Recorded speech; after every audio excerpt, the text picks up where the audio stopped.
पुण्यातील हडपसरमधून एक अतिशय धक्कादायक अशी घटना काल गुरुवारी रात्री समोर आली। ती म्हणजे एका कामधेनू इस्टेटमधील एका नामांकित रुग्णालयात बॉम्ब आढळून आल्याचा प्रकार जो आहे तो सध्या समोर आलेला आहे। या घटनेमुळे एकच खळबळ जी आहे ती सध्या पुणे शहरात माजल्याचं आपल्याला पाहायला मिळतंय।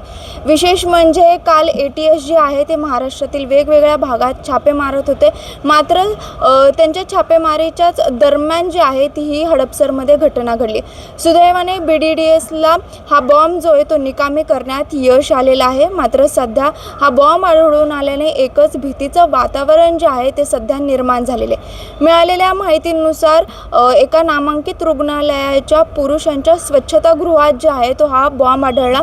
नागरिकांनी हा जो आहे तो बॉम्ब बघितला, त्याच्यानंतर नागरिकांनी रुग्णालयाला कळवलं आणि रुग्णालयातील एका कर्मचाऱ्यानेच दक्षता घेत हा बॉम्ब जो आहे तो एका मोकळ्या जागेत जो आहे तो नेऊन ठेवला।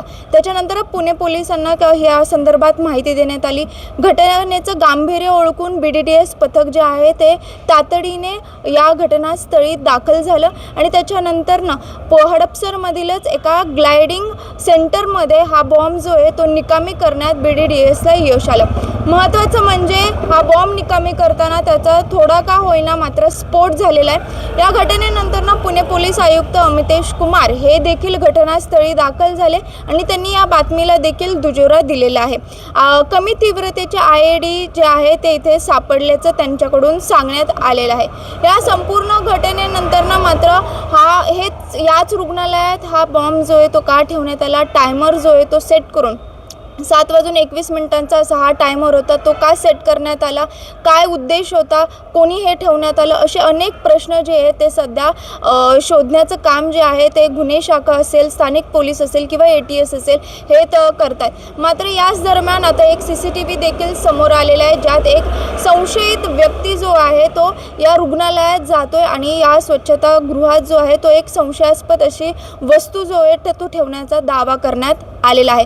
त्याच्यामुळे आता पोलिसांच्या रडारवरती हा व्यक्ती आहे, याला शोधण्याचं काम जे आहे ते सध्या सुरू आहे।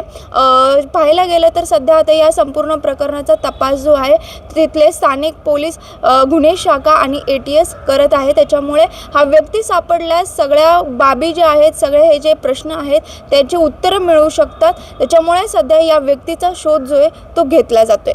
शिवानी लकडे, टाइम्स ऑफ महाराष्ट्र, पुणे।